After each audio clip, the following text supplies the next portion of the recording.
Anak yang kau kandung itu anak haram. Mereka memfitnahku dengan kejam. Dan suamiku? Dia langsung menjatuhkan talak 3 saat itu juga. Aku diusir, terhina, dan harus melahirkan sendirian. Tapi aku bersumpah akan membalas mereka semua. Sebelum ceritanya dimulai, silakan tulis di kolom komentar dari daerah mana saja teman-teman yang menonton cerita ini. Jangan lupa like dan subscribe agar channel ini bisa semakin berkembang dan bisa mempersembahkan cerita yang lebih menarik lagi. Suasana di kediaman Lukman dan Hilda sore itu terasa begitu hangat dan penuh syukur. Rumah besar itu dihias sederhana namun elegan, dengan untaian melati segar yang menyebarkan aroma wangi ke seluruh penjuru ruangan. Puluhan pasang sandal dan sepatu tertata rapi di teras depan, menandakan banyaknya tamu yang hadir. Ini adalah hari syukuran 7 bulanan kehamilan Hilda, sebuah momen yang telah dinantikan keduanya dengan penuh sukacita. Para tamu, yang sebagian besar adalah keluarga besar dan tetangga dekat, duduk khusyuk di atas karpet yang terhampar di ruang tengah. Suara lantunan ayat suci Al-Quran terdengar merdu, dipimpin oleh seorang ustadz yang diundang khusus untuk memimpin doa. Hilda duduk bersimpuh dengan anggun. Hijab satin berwarna krem yang senada dengan gamis hamilnya, membingkai wajahnya yang tampak berseri. Perutnya yang membuncit sempurna sesekali bergerak pelan, seolah sang calon bayi ikut merasakan kebahagiaan yang melingkupi ibunya. Di sampingnya, Lukman, suaminya, duduk tegap. Ia mengenakan kemeja koko berwarna putih bersih, sesekali tangannya terulur untuk mengusap lembut perut Hilda, sebuah gestur kecil yang selalu berhasil membuat Hilda merasa menjadi wanita paling beruntung di dunia. Mereka tampak seperti pasangan sempurna di mata semua orang. Muda, mapan, dan sebentar lagi akan dikaruniai seorang anak. Hilda melirik suaminya, hatinya meluap oleh rasa terima kasih. Lukman adalah cinta sejatinya, pria yang selalu melindunginya, pria yang ia yakini akan menjadi ayah terbaik bagi anak mereka. Di barisan depan, duduk pula Ibu Ani, ibu mertua Hilda, dan Tiara, adik iparnya. Ibu Ani tampak tersenyum, meski Hilda merasa senyuman itu tidak pernah benar-benar mencapai matanya. Sejak awal pernikahan, Hilda selalu merasa Ibu Ani kurang menyukainya. Tapi Hilda selalu menepis pikiran buruk itu, meyakini bahwa itu hanyalah perasaannya saja, mungkin bawaan hormon kehamilan. Tiara, di sisi lain, tampak sibuk dengan ponselnya. Sesekali ia berbisik pada ibunya sambil tersenyum miring. Hilda memilih untuk mengabaikannya. Hari ini adalah hari bahagianya. Ia tidak ingin hal kecil merusak suasana syahdu ini. Ia harus fokus pada doa untuk kelancaran persalinannya nanti. Acara doa bersama akhirnya selesai. Ustadz menutupnya dengan doa panjang yang diamini oleh seluruh tamu.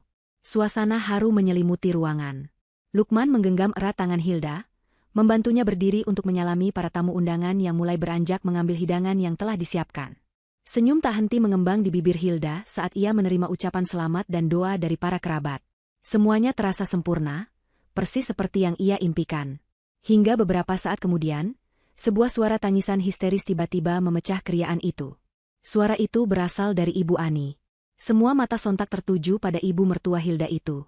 Ibu Ani berdiri gemetar, air matanya bercucuran deras. Ia menunjuk-nunjuk ke arah pelayan yang sedang membawa tumpeng. "Berhenti! Hentikan semua ini!" teriaknya. Lukman adalah yang pertama bereaksi. Ia segera menghampiri ibunya, wajahnya tampak khawatir. "Ibu? Ibu kenapa? Ada apa, Bu?"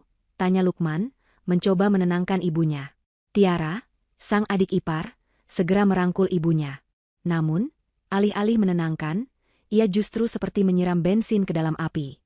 "Sudah, Bu, ikhlaskan saja," ucap Tiara dengan suara yang dibuat-buat sedih, namun cukup keras untuk didengar semua orang. Tiara tahu ibu sudah tidak kuat. "Kita sudah menanggung malu ini terlalu lama." Keluarga besar yang hadir mulai saling berbisik. Atmosfer hangat mendadak berubah menjadi tegang dan penuh tanda tanya. "Malu apa, Tiara? Ada apa sebenarnya?" tanya seorang paman dari pihak Lukman. Hilda, yang masih berdiri di dekat meja hidangan, merasakan firasat buruk mulai menjalari hatinya. Perutnya mendadak terasa kencang. Ia melangkah pelan mendekati kerumunan itu. "Ibu, ibu kenapa menangis? Apa ada yang salah?" tanya Hilda lembut, mencoba meraih tangan mertuanya. Ibu Ani menepis tangan Hilda dengan kasar. Matanya yang memerah menatap Hilda dengan kebencian yang begitu pekat. "Kamu?" bentaknya. Suaranya melengking tinggi, membuat seisi ruangan terdiam. "Dasar wanita munafik. Beraninya kamu mengadakan syukuran ini. Beraninya kamu membohongi semua orang. Kamu pikir kami semua bodoh? Hilda terperangah. Jantungnya berdebar kencang. Maksud ibu bohong apa? Hilda tidak mengerti. Tidak mengerti? Ibu Ani tertawa sinis. Kamu pikir anak yang kamu kandung itu anak siapa? Kamu pikir itu cucu saya? Kamu pikir itu anak Lukman? Dunia Hilda seakan berhenti berputar. Tuduhan itu begitu kejam, begitu tak terduga. Ibu, jaga ucapan ibu. Hilda berseru, suaranya mulai bergetar menahan tangis dan amarah. Itu anak Mas Lukman. Itu cucu ibu. Halah, jangan mengelak kamu. Timpal Tiara cepat. Ia mengangkat ponselnya tinggi-tinggi. Semua orang harus tahu kelakuan wanita ini. Wanita berhijab tapi kelakuannya bejat. Tiara mulai menunjukkan sebuah foto di layar ponselnya kepada para tamu. Foto itu menunjukkan Hilda yang seolah sedang berpelukan mesra dengan seorang pria lain di lobi sebuah hotel. Hilda membelalakan matanya. Ia mengenali foto itu. Itu tidak benar. Itu foto editan. Pria itu rekan kerja saya waktu seminar di luar kota. Itu foto ramai-ramai, tapi dipotong. Seru Hilda, mencoba membela diri. Air matanya sudah tak terbendung. Alasan. Semua pelacur juga akan bilang begitu, bentak Ibu Ani. Ia beralih menatap Lukman yang sejak tadi diam membeku. Lukman, kamu lihat istri kamu, nak? Kamu lihat pelacur yang kamu banggakan ini. Dia sudah mengkhianati kamu. Dia sudah membawa aib untuk keluarga kita. Anak yang dikandungnya itu anak haram. Lukman, anak haram. Kata, anak haram, terdengar seperti dentuman bom di telinga Hilda. Tubuhnya lemas seketika. Para tamu undangan kini tidak lagi berbisik. Mereka menatap Hilda dengan pandangan campur aduk. Ada yang kaget, ada yang mencibir, ada pula yang menatapnya dengan hina. Keluarga besar Lukman tampak marah besar, merasa nama baik mereka tercoreng. Hilda menatap Lukman, mencari pembelaan di mata suaminya. Ini adalah Lukman, pria yang mencintainya. Pria yang tahu siapa dirinya. Mas Lukman itu tidak benar. Mas, itu fitnah. Tolong percaya sama aku, isak Hilda, mengulurkan tangannya. Lukman menatap ibunya yang menangis terseduh-seduh. Ia menatap Tiara yang terus mengompori. Ia menatap para paman dan bibinya yang memandangnya dengan kecewa. Harga dirinya sebagai laki-laki, sebagai kepala keluarga, terasa diinjak-injak di depan semua orang. Wajahnya yang tadi khawatir kini berubah menjadi merah pada menahan amarah. Ibunya terus mendesaknya. Kamu sebagai suami harus tegas. Lukman, usir dia, ceraikan dia. Jangan sampai anak haram itu lahir menyandang nama keluarga kita. Lukman mengepalkan tangannya. Matanya menatap tajam ke arah Hilda. Bukan tatapan cinta yang biasa Hilda lihat, melainkan tatapan kebencian yang asing. Mas, jangan dengarkan ibu. Aku bersumpah. Cukup, Hilda. Bentakan Lukman menggelegar, memotong ucapan Hilda. Cukup. Aku malu. Aku malu punya istri sepertimu. Di depan semua keluarga, di acara syukuran anak kita, kamu tega melakukan ini. Tapi aku tidak melakukannya. Mas, itu fitnah. Hilda berteriak histeris. Aku tidak peduli. Lukman berteriak lebih keras. Emosinya sudah diubun-ubun, dibutakan oleh fitnah keluarganya dan rasa malu yang teramat sangat. Aku tidak sudi punya anak dari hasil perbuatan harammu. Dengar semua, dengar. Lukman menunjuk wajah Hilda yang basah oleh air mata. Jika anak itu memang bukan anakku, dan aku yakin itu bukan anakku. Mulai detik ini, aku jatuhkan talak 3 padamu, Hilda. 3 kata itu menghantam kesadaran Hilda lebih keras dari apapun. Talak 3. Sebuah akhir yang tak pernah terbayangkan. Kakinya tak sanggup lagi menopang tubuhnya. Rasa sakit yang luar biasa menjalari perutnya, kram hebat mencengkeram rahimnya. Pandangannya mulai mengabur. Hal terakhir yang ia dengar adalah suara pekikan para tamu dan tawa sinis Tiara. Tubuh Hilda ambruk ke lantai, pingsan di tengah hinaan dan di hari yang seharusnya menjadi hari paling bahagianya. Aroma minyak kayu putih yang samar adalah hal pertama yang menyapa indera penciuman Hilda. Perlahan, ia membuka matanya yang terasa berat dan bengkak. Kepalanya berdenyut nyeri. Ia mendapati dirinya terbaring sendirian di kamar tidurnya, kamar yang selama ini ia bagi bersama Lukman. Ruangan itu terasa dingin dan sepi. Sisa-sisa dekorasi syukuran yang tadi pagi ia pasang dengan hati gembira kini, tampak seperti ejekan yang menyakitkan. Seketika, semua ingatan kejadian tadi sore menyerbu benaknya. Tuduhan Ibu Ani. Foto editan Tiara. Tatapan benci Lukman. Dan 3 kata terkutuk itu. Talak 3. Hilda terisak pelan, tangannya refleks memegangi perut besarnya. Anak haram. Desisan mertuanya kembali terngiang. Air mata kembali mengalir deras. Tidak, nak, kamu anak ibu, kamu anak ayahmu. Bisiknya lirih. Ia mencoba bangkit, rasa sakit di perutnya masih terasa, namun rasa sakit di hatinya jauh lebih mendominasi. Ia harus bicara pada Lukman. Ia harus meluruskan semua ini. Lukman pasti hanya sedang emosi. Suaminya mencintainya, ia yakin itu. Dengan tertatih, Hilda berjalan keluar kamar. Namun, langkahnya terhenti di ambang pintu. Ruang tengah sudah kosong. Tak ada lagi tamu, tak ada lagi hidangan. Yang ada hanyalah kekacauan sisa pesta yang belum dibereskan. Dan di teras depan, di bawah cahaya lampu temaram, ia melihat pemandangan yang meremukkan hatinya. 2 koper besar miliknya, dan sebuah tas jinjing, tergeletak begitu saja di lantai teras yang dingin. Barang-barangnya telah dikeluarkan. Sudah bangun kamu, pelacur? Suara dingin itu menusuk punggung Hilda. Ia berbalik dan melihat Ibu Ani berdiri berkacak pinggang di depan pintu ruang keluarga. Di sampingnya Tiara tersenyum mengejek. Wajah keibuan yang dulu sering ia hormati kini berubah menjadi topeng kebencian. Ibu, kenapa barang-barang saya ada di luar? Di mana Mas Lukman? Bu, saya harus bicara dengannya, ucap Hilda dengan suara serak. Ibu Ani tertawa menghina. Masih berani kamu panggil saya Ibu? Saya tidak sudi punya menantu bejat sepertimu. Dan Lukman? Dia sudah tidak mau melihat wajahmu lagi. Cepat ambil barang-barangmu dan pergi dari rumah ini. Jangan kotori rumah anak saya lagi.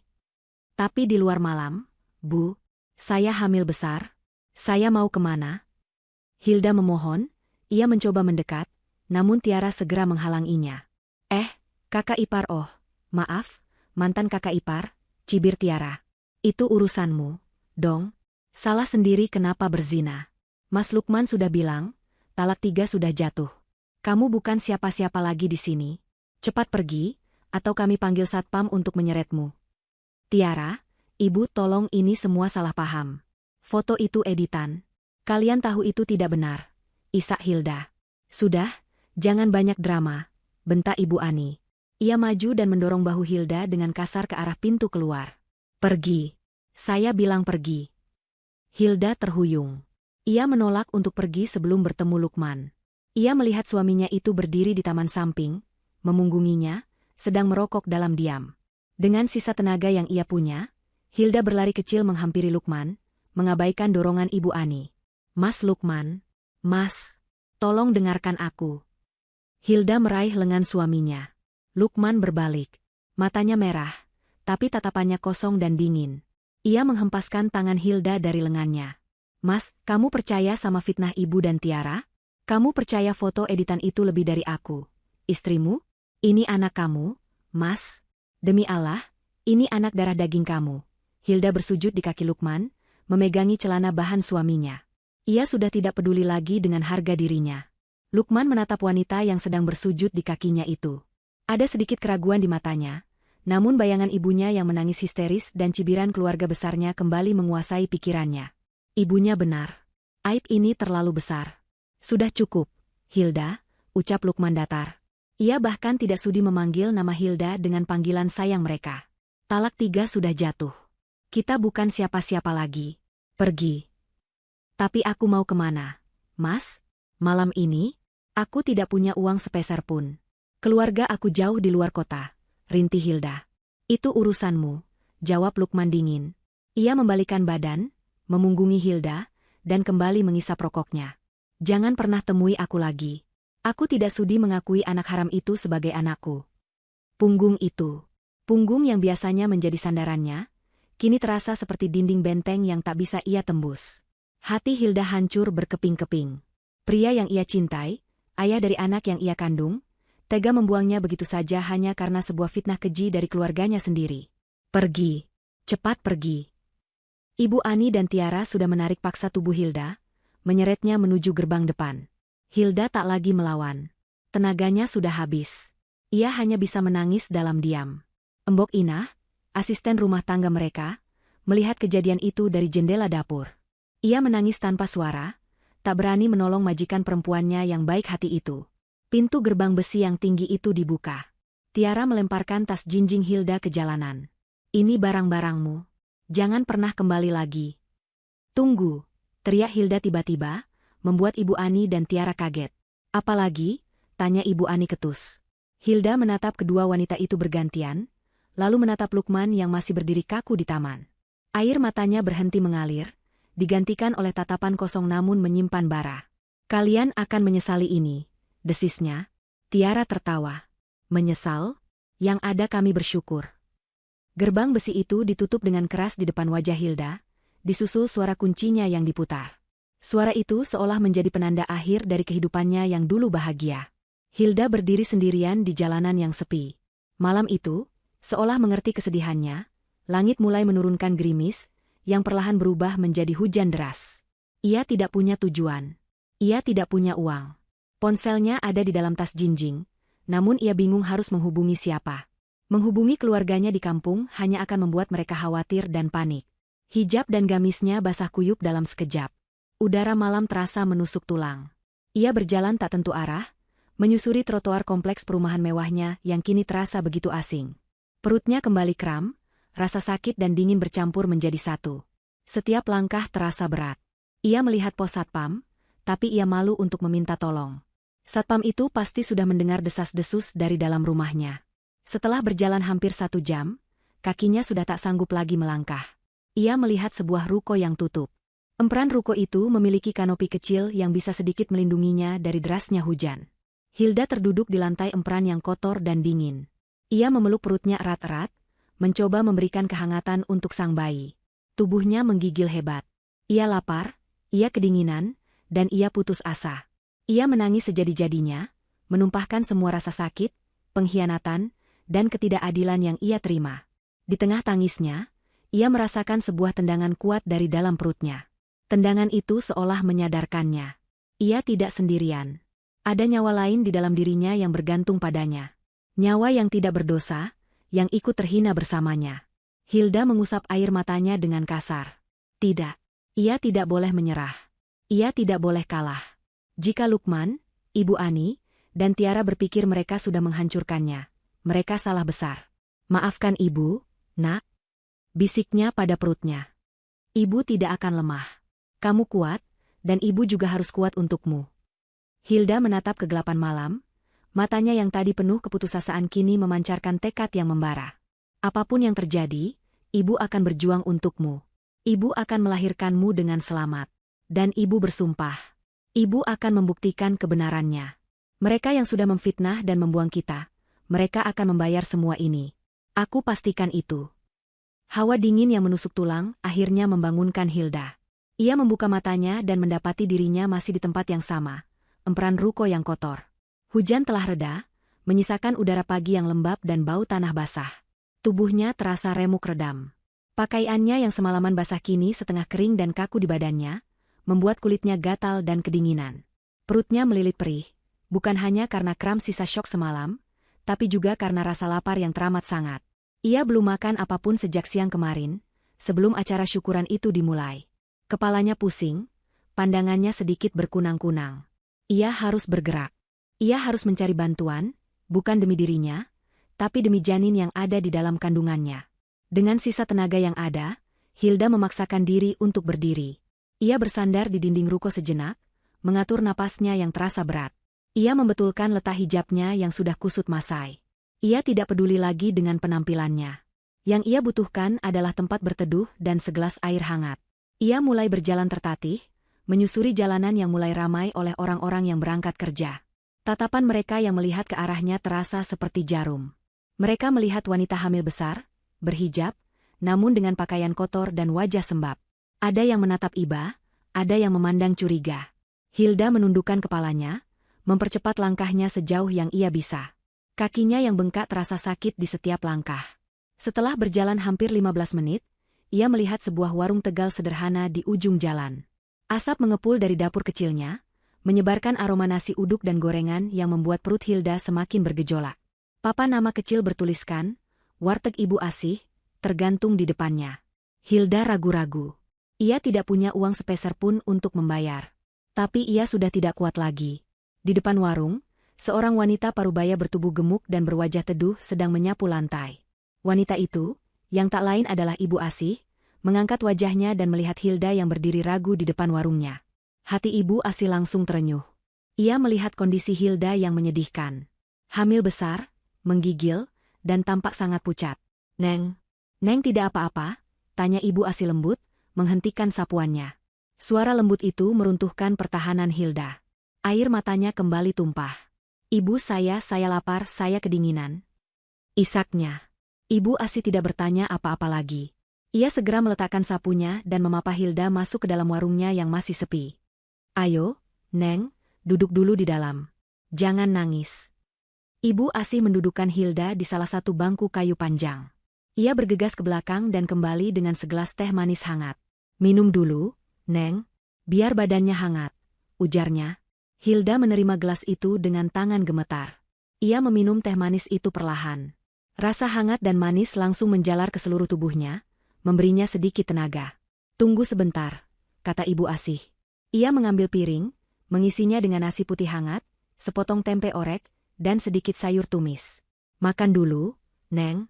Kasihan itu dedek bayinya di dalam perut, pasti lapar juga." Hilda menatap nasi di depannya. Ia menangis lagi.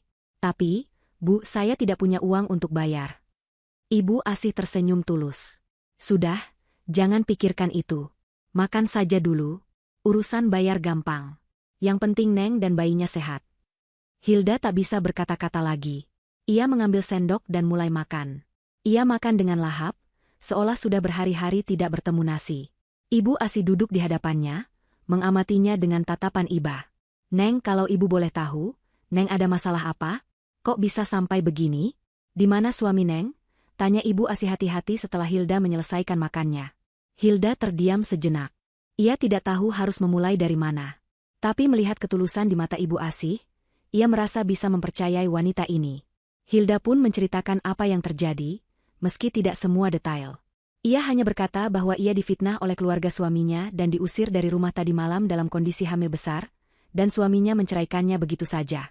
Ibu Asih mendengarkan dengan napas tertahan. Wajahnya memerah karena marah. Astagfirullahaladzim, tega sekali suami dan mertua Neng itu. Ada yang manusia sekejam itu sama perempuan yang lagi hamil besar.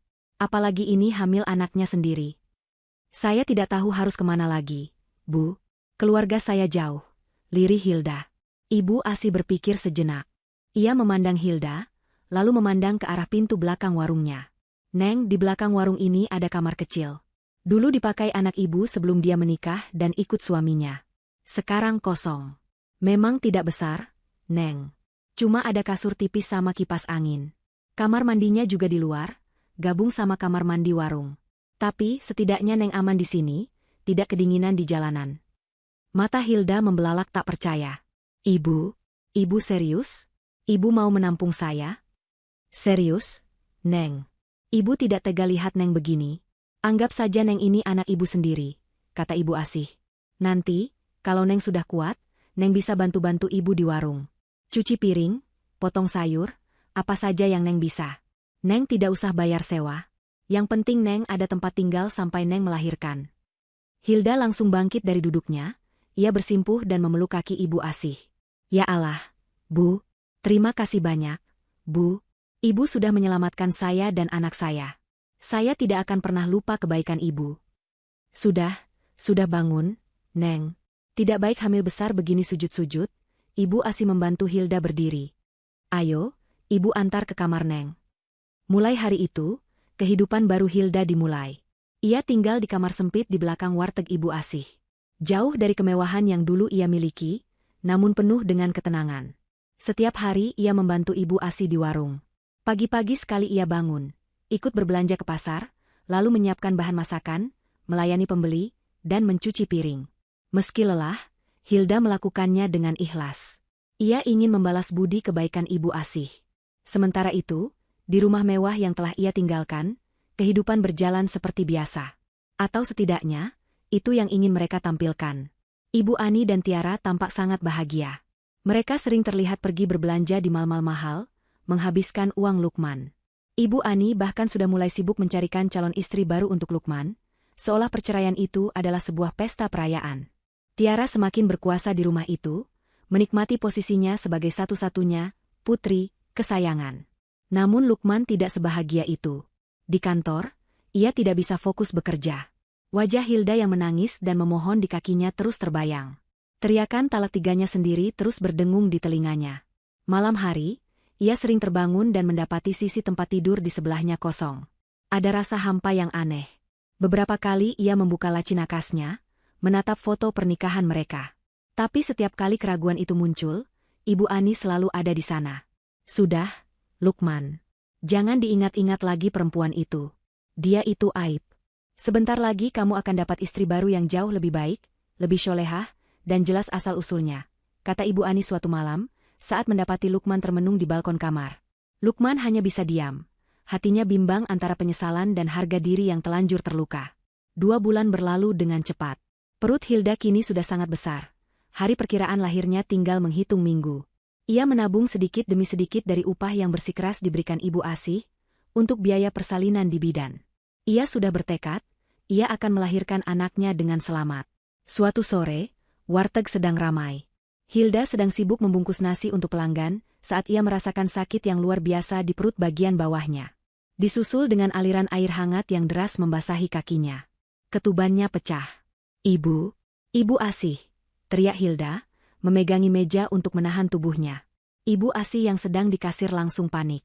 Ya Allah, Neng, sudah waktunya. Ibu Asih segera menutup warungnya. Ia berteriak memanggil tetangganya yang memiliki bajai. Dengan tergopoh-gopoh, mereka memapa Hilda masuk ke dalam bajai. Cepat, Bang, ke klinik bidan Ratna, seru Ibu Asih. Sepanjang perjalanan, Hilda merintih kesakitan. Kontraksinya datang begitu cepat dan kuat. Ibu Asih tidak henti-hentinya berzikir, memegang tangan Hilda, memberinya kekuatan. Sesampainya di klinik bersalin sederhana itu, Hilda langsung dibawa ke ruang persalinan. Bidan Ratna, seorang wanita paruh baya yang cekatan, segera memeriksanya. Sudah bukaan 8, Bu. Sebentar lagi ini, katanya, proses persalinan itu adalah perjuangan antara hidup dan mati. Hilda menjalaninya sendirian, tanpa suami yang mendampingi. Hanya ada Ibu Asih yang setia menemaninya, membisikkan doa dan semangat. Hilda berteriak, menangis, dan hampir menyerah. Tenaganya terkuras habis. Ia teringat Lukman. Ia teringat penghinaan mertua dan adik iparnya. Rasa sakit hati itu bercampur dengan sakit fisik, memberinya kekuatan terakhir. Ayo, Neng, sedikit lagi. Kepalanya sudah terlihat, seru bidan Ratna. Dengan satu tarikan napas panjang dan dorongan sekuat tenaga, Hilda akhirnya berhasil. Tangisan bayi yang nyaring memecah ketegangan di ruangan itu. Alhamdulillah. Laki-laki, Bu. Sehat, sempurna, ucap bidan Ratna. Air mata kelegaan mengalir di pipi Hilda. Semua rasa sakitnya seakan hilang seketika. Bidan Ratna membersihkan bayi itu dan membawanya ke dada Hilda. Momen pertama kulit mereka bersentuhan adalah keajaiban. Hilda menciumi bayi mungilnya yang masih merah itu. Selamat ya, Neng. Bisik Ibu Asih, ikut menangis haru. Bidan Ratna tersenyum, ia mengamati wajah bayi itu dengan saksama. Bayinya tampan sekali, Bu Hilda. Putih, bersih. Ia terdiam sejenak, matanya meneliti setiap inci wajah si bayi. Kenapa, Bu Bidan? Tanya Hilda, merasakan ada yang aneh. Bidan Ratna menatap Hilda, lalu tersenyum tipis. Luar biasa ya, kuasa Allah. Saya ini sudah puluhan tahun jadi bidan, baru kali ini lihat bayi baru lahir yang mirip sekali sama bapaknya. Maksud Ibu? Iya, kata bidan Ratna. Ini hidungnya, dagunya, bentuk alisnya dan ini, lihat. Bidan Ratna menunjuk titik kecil di pipi kiri si bayi. Ada tahi lalat di sini. Persis sekali seperti Pak Lukman, pengusaha properti yang sering masuk koran lokal itu. Bukannya beliau itu, suami Ibu? Hilda menatap tahi lalat di pipi anaknya. Tahi lalat yang sama persis dengan milik Lukman. Air matanya kembali berlinang, namun kali ini bukan air mata kesedihan. Ini adalah air mata kemenangan.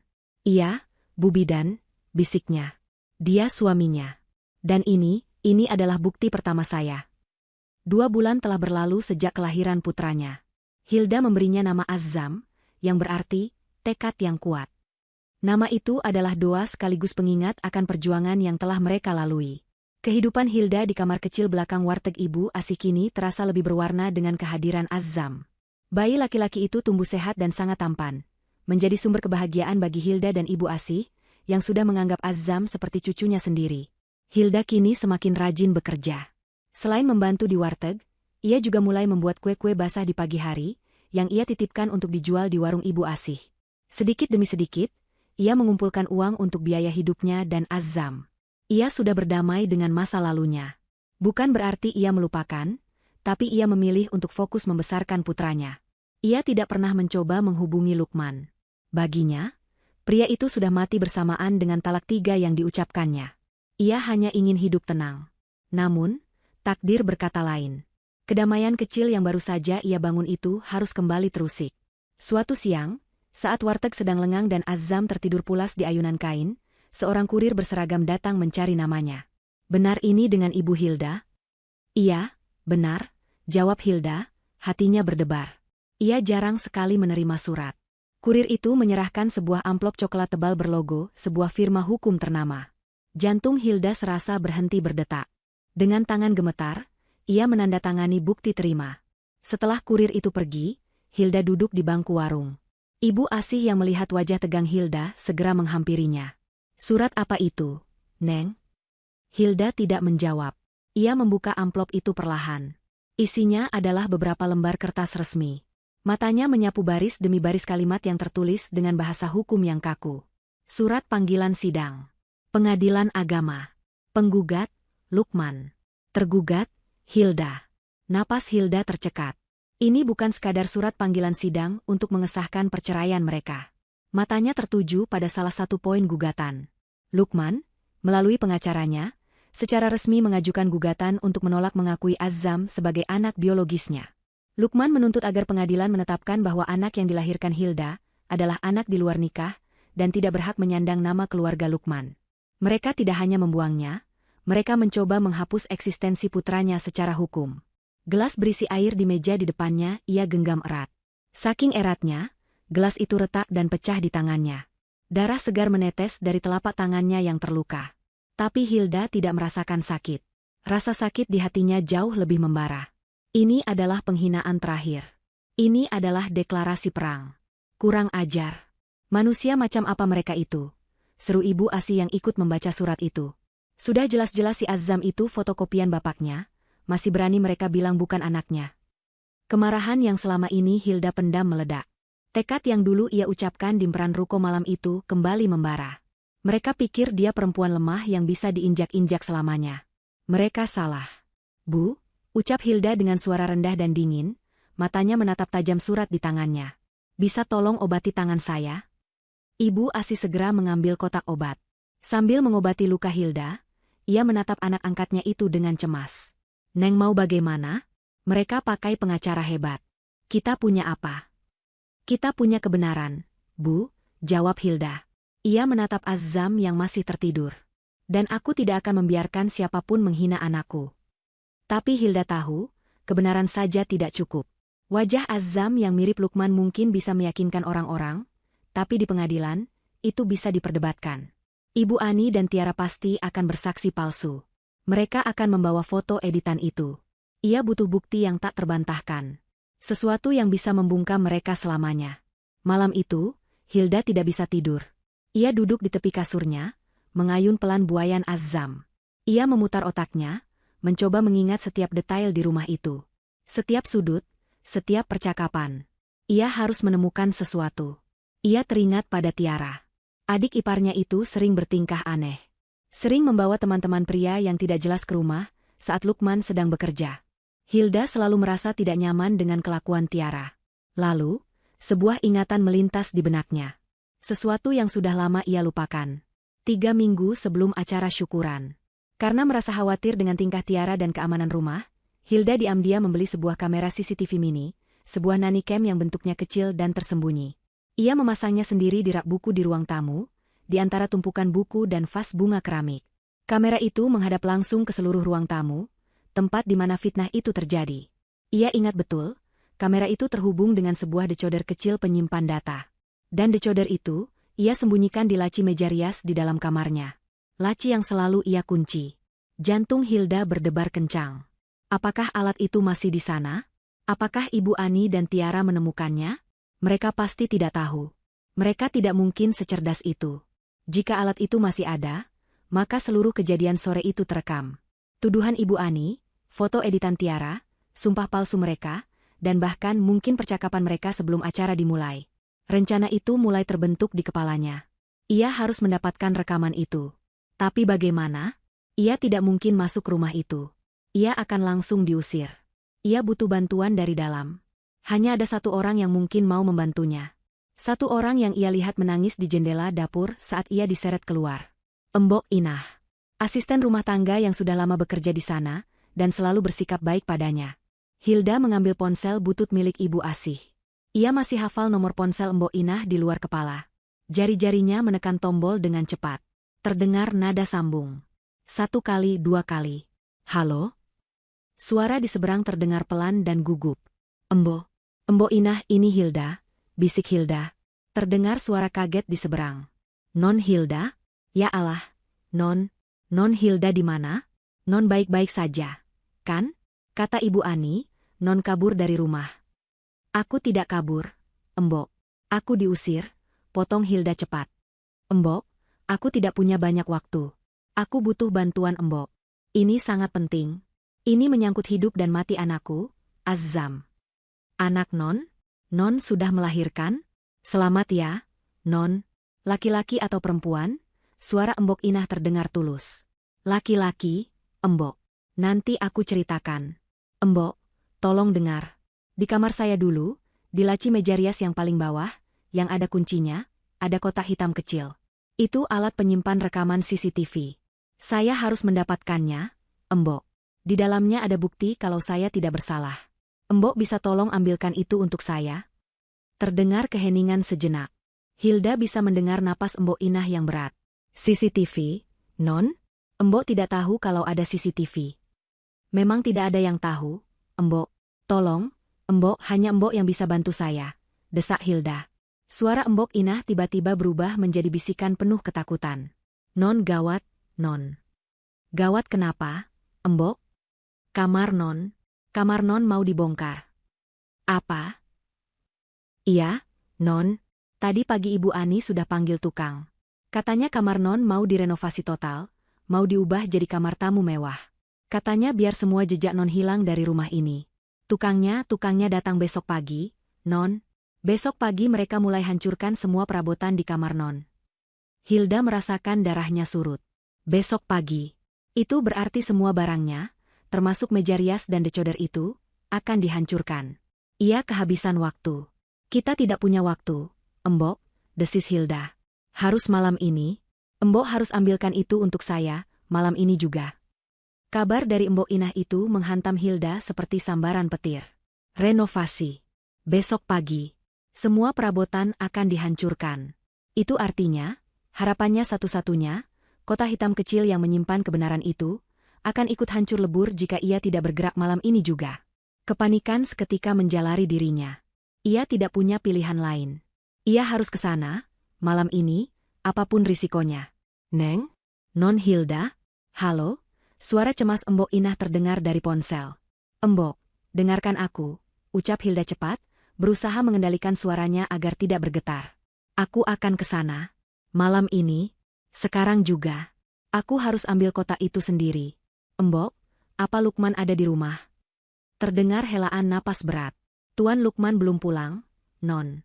Katanya lembur. Di rumah cuma ada Ibu Ani sama Non Tiara. Mereka lagi nonton TV di ruang keluarga. Volumenya keras sekali. Lembur. Itu adalah kabar baik di tengah kabar buruk ini. Setidaknya ia tidak harus berhadapan dengan Lukman. Baik, Embok. Dapur belakang. Apa pintunya bisa dibuka dari luar? Tidak bisa, Non. Pintunya dikunci dari dalam. Tapi Embok akan tunggu Non di dapur. Nanti Embok bukakan kuncinya. Tapi Non harus hati-hati sekali. Kalau sampai ketahuan Ibu Ani, aku akan hati-hati, Embok. Terima kasih. Tunggu aku. Hilda menutup telepon. Dia segera menghampiri Ibu Asih yang sedang membereskan dagangannya. Bu, tolong saya. Saya harus pergi sebentar. Ada urusan yang sangat mendesak. Menyangkut bukti untuk persidangan. Ibu Asih menatapnya khawatir. Malam-malam begini, Neng, kamu mau kemana? Bahaya. Saya harus ke rumah Lukman, Bu, akunya. Apa? Ibu Asih hampir menjatuhkan piring yang dipegangnya. Jangan gila kamu, Neng. Mereka akan usir kamu lagi.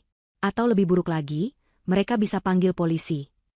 Saya tidak akan lewat depan, Bu. Saya punya cara. Tolong, Bu. Ini satu-satunya kesempatan saya untuk dapat bukti. Bukti yang bisa menyelamatkan nama baik Azzam. Nama Azzam selalu menjadi senjata ampuh untuk meluluhkan hati Ibu Asih. Ibu Asih menatap Hilda lama, melihat kesungguhan dan tekad nekat di mata wanita muda itu. Akhirnya, ia mengangguk pasrah. Ya sudah. Tapi bagaimana kamu ke sana? Saya pinjam motor Ibu, ya? Saya janji akan hati-hati. Dengan berat hati, Ibu Asih menyerahkan kunci motor bebeknya. Azzam, biar Ibu jaga di sini. Cepat kembali, Neng. Hati Ibu tidak tenang. Hilda mencium kening Azzam yang tertidur lelap. Ini adalah pertama kalinya ia akan berpisah dari putranya, bahkan hanya untuk beberapa jam. Hatinya terasa sakit. Maafkan Ibu, sayang. Ibu pergi berjuang untuk kamu. Dia mengambil tas selempang kecil, memasukkan dompet lamanya yang berisi kunci laci meja rias, lalu menyalakan motor Ibu Asih. Malam itu, jalanan Jakarta tidak terlalu ramai. Hilda memacu motornya menembus kegelapan, jantungnya berdebar kencang, campuran antara takut dan juga adrenalin. Dia harus berhasil. Gagal berarti hancur selamanya. Ia tidak berani melewati gerbang utama kompleks perumahan Lukman. Satpam di sana pasti masih mengenali wajahnya. Hilda ingat, ada jalan tikus di sisi lain kompleks. Sebuah jalan sempit yang tembus ke area taman di belakang deretan rumah-rumah mewah, termasuk rumah Lukman. Dia memarkir motornya di mulut gang yang gelap, cukup jauh agar suaranya tidak terdengar. Lalu, ia berjalan kaki, menyelinap di antara bayang-bayang pohon. Udara malam terasa dingin, tapi keringat dingin membasahi pelipisnya. Akhirnya, ia tiba di belakang rumah Lukman. Pagar taman belakang tidak terlalu tinggi, hanya sebatas dada orang dewasa. Dulu Lukman sengaja membuatnya rendah agar pemandangan taman terlihat lebih luas. Hilda memanjat pagar itu dengan hati-hati, berusaha tidak menimbulkan suara. Hijab dan gamisnya sedikit menyulitkan, tapi ia berhasil melompat turun ke atas rumput taman yang basah oleh embun. Aman. Dia mengendap-endap menuju pintu dapur belakang. Seperti yang dijanjikan, pintu itu sedikit terbuka. Embok Inah berdiri di baliknya, wajahnya pucat pasi diterangi cahaya lampu dapur yang remang. Non, cepat masuk, bisik Mbok Inah, menarik tangan Hilda masuk dan segera mengunci pintu kembali. Suara tawa Ibu Ani dan Tiara terdengar samar dari ruang keluarga di depan, bercampur dengan suara sinetron dari televisi. Mereka masih di depan, Non. Kamar Non ada di lantai 2. Cepat, Non. Embok jaga di sini, kata Mbok Inah gemetar. Terima kasih, Embok. Terima kasih banyak, bisik Hilda tulus. Hilda melepas sandalnya agar langkahnya tidak terdengar. Ia berjalan berjinjit di lantai marmer yang dingin. Jantungnya serasa mau melompat keluar dari dadanya. Setiap langkah terasa begitu berat. Ini adalah rumahnya, tempat ia pernah merasa bahagia. Kini ia harus mengendap-endap seperti seorang pencuri. Ia sampai di kaki tangga. Aman. Perlahan, satu persatu anak tangga ia naiki.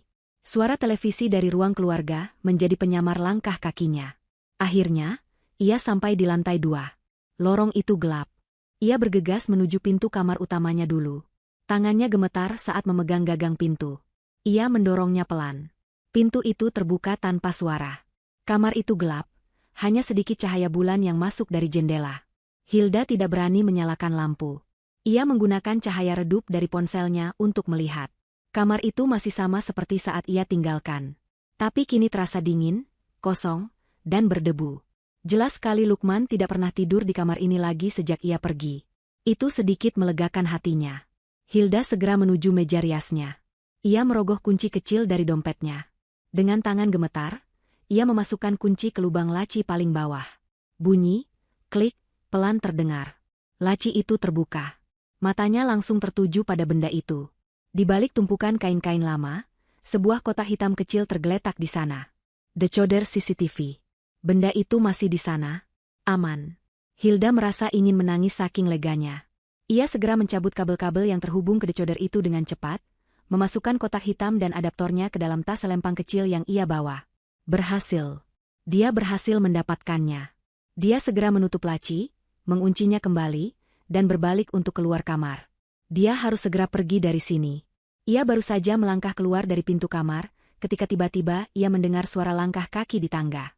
Suara itu bukan suara Mbok Inah yang pelan. Ini suara langkah yang malas dan diseret. Mbok Inah, bikin susu coklat, dong. Laper nih. Itu suara Tiara. Hilda membeku. Tiara sedang menaiki tangga. Bukan ke dapur.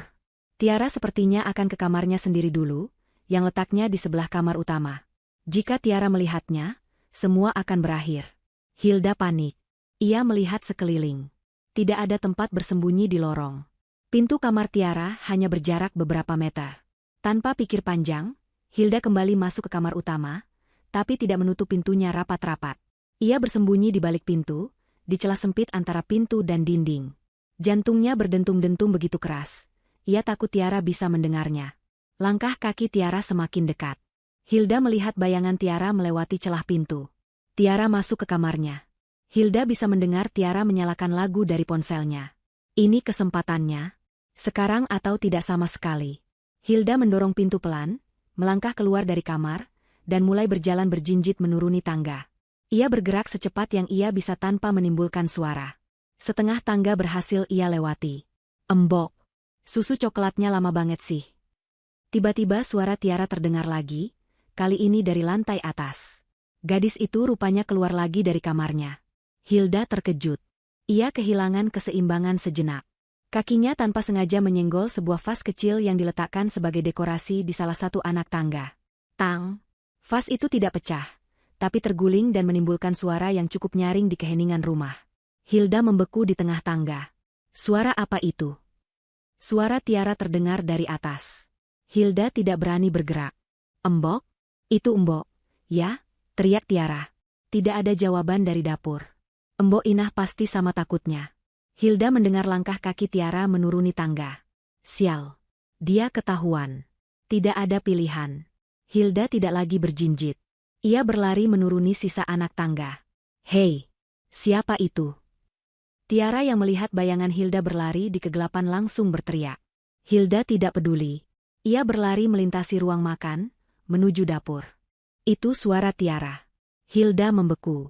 Tiara sedang menaiki tangga. Bukan ke dapur. Tiara sepertinya akan ke kamarnya sendiri dulu, yang letaknya di sebelah kamar utama. Jika Tiara melihatnya, semua akan berakhir. Hilda panik. Ia melihat sekeliling. Tidak ada tempat bersembunyi di lorong. Pintu kamar Tiara hanya berjarak beberapa meter. Tanpa pikir panjang, Hilda kembali masuk ke kamar utama, tapi tidak menutup pintunya rapat-rapat. Ia bersembunyi di balik pintu, di celah sempit antara pintu dan dinding. Jantungnya berdentum-dentum begitu keras. Ia takut Tiara bisa mendengarnya. Langkah kaki Tiara semakin dekat. Hilda melihat bayangan Tiara melewati celah pintu. Tiara masuk ke kamarnya. Hilda bisa mendengar Tiara menyalakan lagu dari ponselnya. Ini kesempatannya. Sekarang atau tidak sama sekali. Hilda mendorong pintu pelan, melangkah keluar dari kamar, dan mulai berjalan berjinjit menuruni tangga.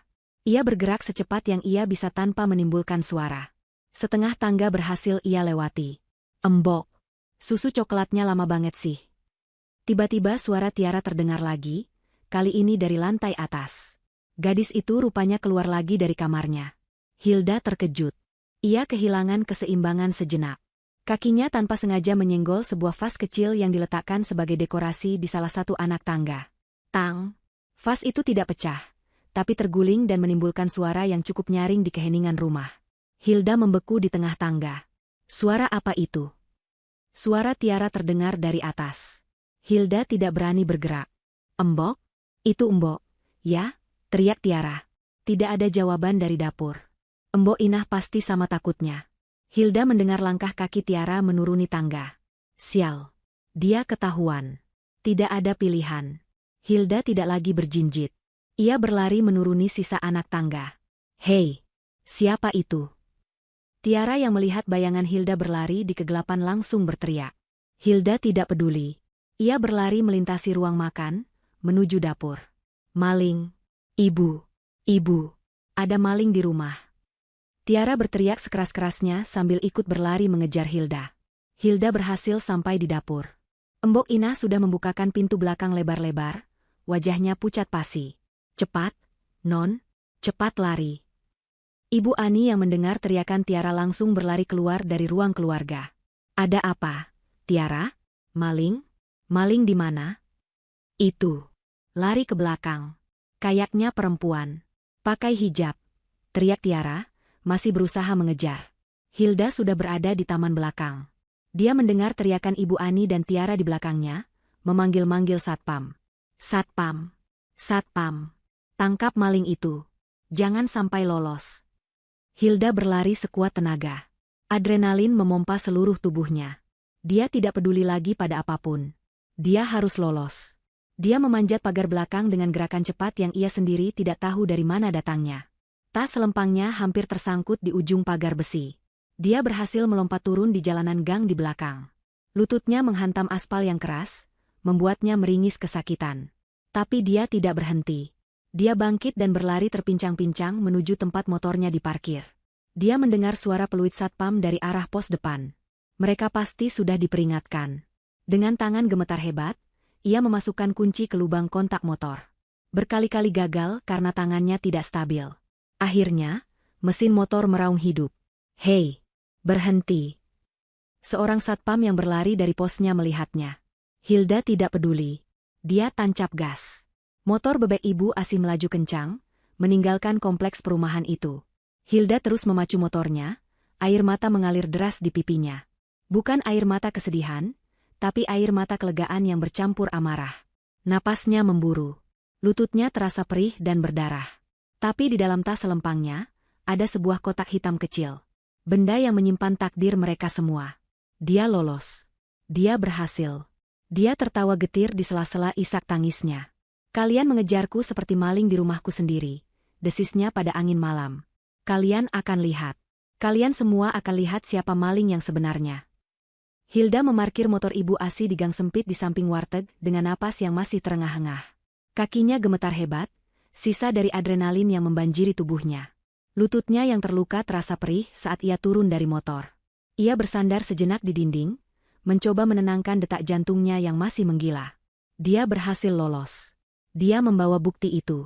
Dengan langkah terpincang, ia masuk ke warteg yang sudah tutup. Ibu Asi langsung menyambutnya di pintu belakang, wajahnya penuh kecemasan. Ibu Asi belum tidur, setia menunggunya. Ya Allah, Neng, kamu kenapa? Lutut kamu berdarah, pekik Ibu Asi panik. Kamu ketahuan? Kamu dikejar? Aku tidak apa-apa, Bu. Hanya jatuh sedikit, jawab Hilda, suaranya serak. Azam di mana? Azam baru saja tidur lagi. Tadi dia rewel sekali cari kamu, kata Ibu Asi sambil memapa Hilda masuk ke kamar kecilnya. Sini, Ibu obati dulu lukamu. Hilda segera memeluk putranya yang tertidur pulas di ayunan kain, menciuminya berkali-kali. Air matanya menetes. Dia hampir saja gagal kembali pada putranya. Maafkan Ibu, sayang. Maaf. Kamu berhasil, Neng? Tanya Ibu Asi pelan, sambil membersihkan luka di lutut Hilda dengan kapas alkohol. Kamu dapat apa yang kamu cari? Hilda menahan ringisan sakit di lututnya. Dia mengangguk. Matanya berkilat penuh kemenangan. Aku dapat, Bu. Ia melepaskan tas selempangnya. Dengan tangan yang kini lebih tenang, ia mengeluarkan kotak hitam kecil itu. Decoder CCTV. Benda ini adalah harapannya, kunci dari semua masalahnya. Ini dia, Bu. Buktinya ada di sini, kata Hilda.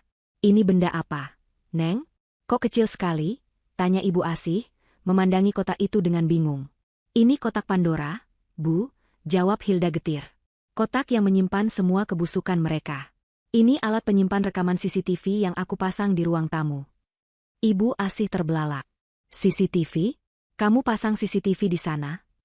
Hilda mengangguk. Aku pasang diam-diam sudah lama. Aku harus lihat isinya sekarang, Bu. Hilda tidak punya laptop. Tapi dia ingat, di warteg Ibu Asi ada televisi tabung 14 inci yang sudah tua, biasanya untuk hiburan para pelanggan. Di bawah TV itu, ada pemutar DVD lama yang sudah jarang dipakai. Bu, TV dan DVD player itu masih bisa nyala? Tanya Hilda. Masih, Neng. Walaupun gambarnya kadang goyang-goyang. Memangnya kenapa? Hilda memeriksa kabel-kabel di decoder itu. Ada kabel output audio-video standar berwarna kuning, merah, dan putih. Sama persis dengan colokan di bagian depan pemutar DVD. Bisa, Bu. Kita bisa lihat rekamannya lewat TV. Dengan antusias, mereka berdua membawa decoder itu ke ruang depan warteg. Ibu Asih menyalakan televisi. Setelah berdesis sejenak, layar TV itu menyala. Hilda menyambungkan kabel-kabel dari decoder ke pemutar DVD, lalu menghubungkannya ke TV.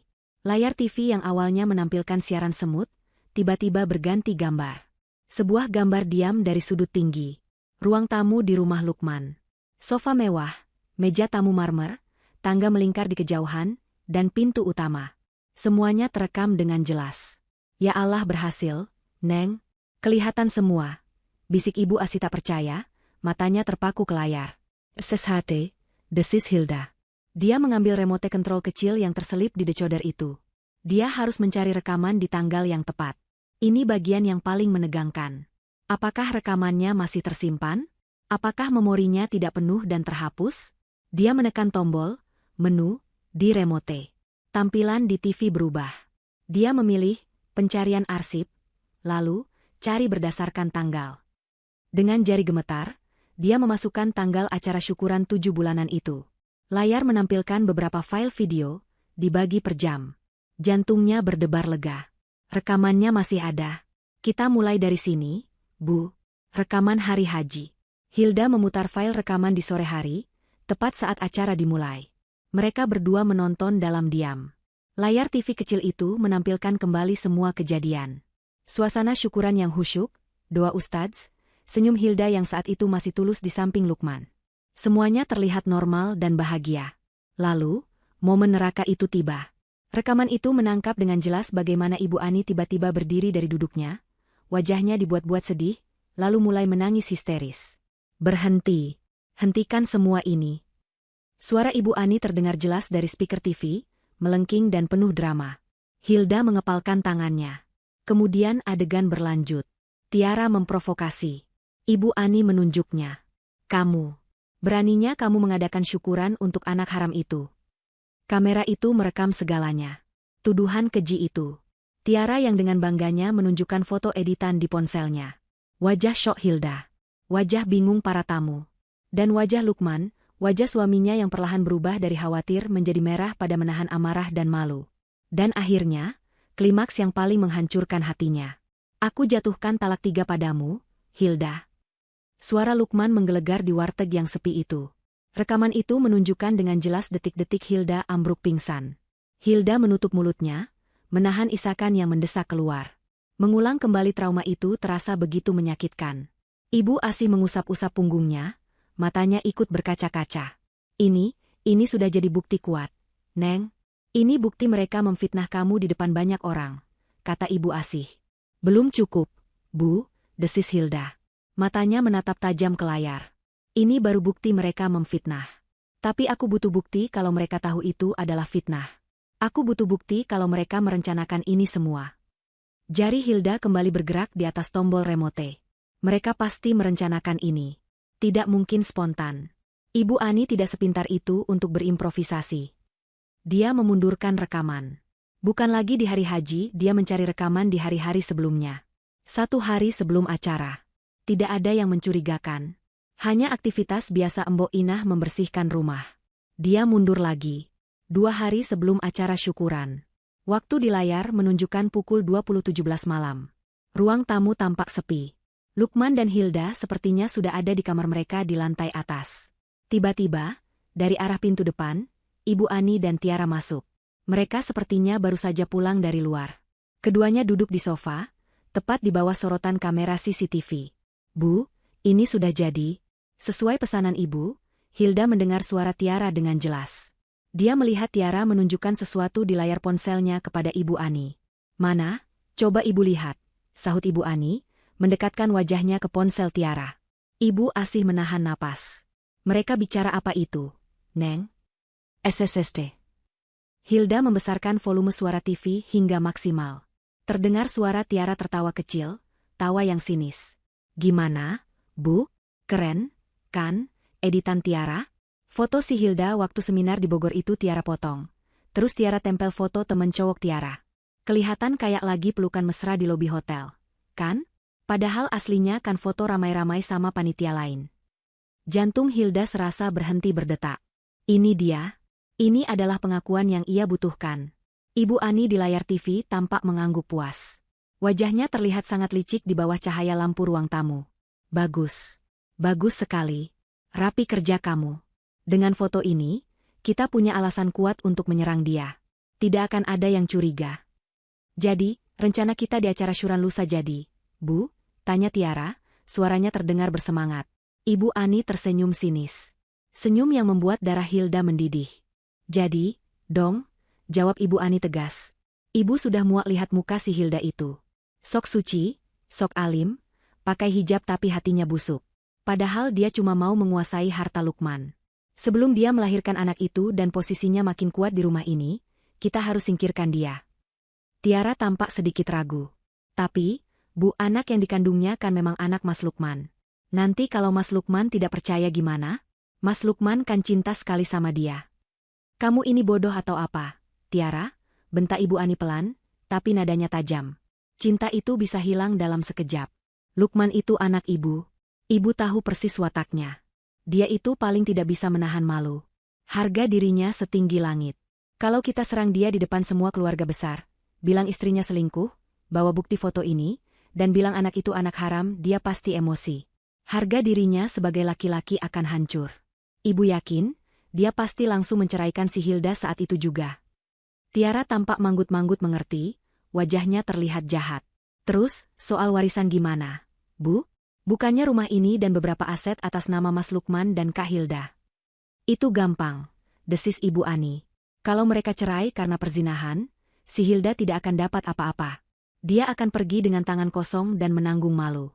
Dan semua harta Lukman, cepat atau lambat, akan jatuh ke tangan kita. Ke tangan kamu, Tiara. Ibu melakukan ini semua demi kamu, Nak, supaya hidupmu terjamin, tidak seperti ibu dulu. Asik. Ibu memang yang terbaik. Tiara sayang banget sama ibu. Tiara memeluk ibunya dengan gembira. Ingat, Tiara. Lusa, aktingmu harus bagus.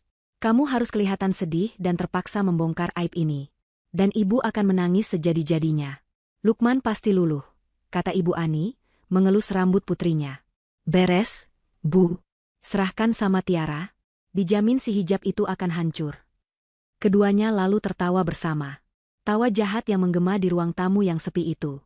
Di warteg Ibu Asih, Hilda terduduk lemas di lantai. Tangannya gemetar hebat.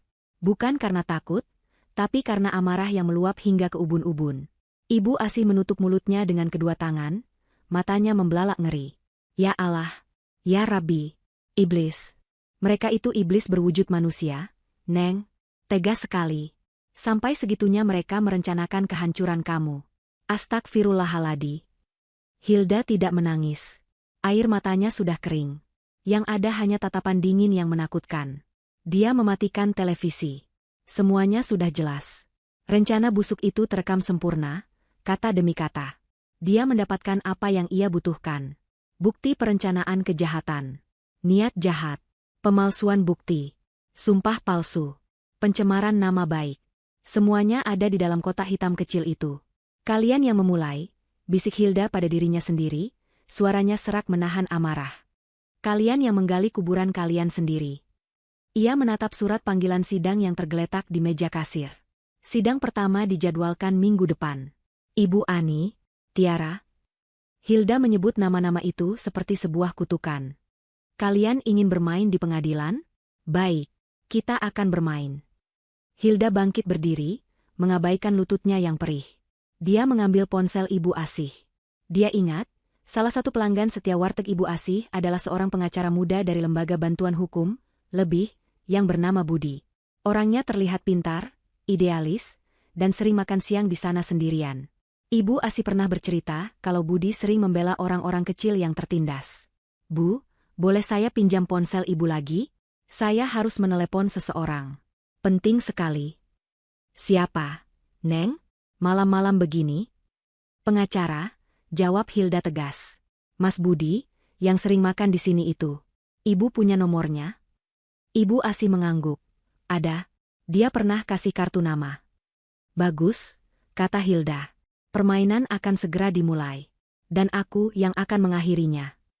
Keesokan harinya, warteg Ibu Asih kedatangan pelanggan istimewa pada jam makan siang. Budi, pengacara muda dari Lembaga Bantuan Hukum, itu, datang seperti biasanya. Ia memesan nasi rames dan es teh manis. Namun, hari ini, Ibu Asih yang melayaninya dengan sikap berbeda. Mas Budi, setelah makan, apa ada waktu sebentar? Tanya Ibu Asih pelan, suaranya terdengar serius. Ada anak saya, Hilda, dia perlu bantuan hukum. Sangat mendesak.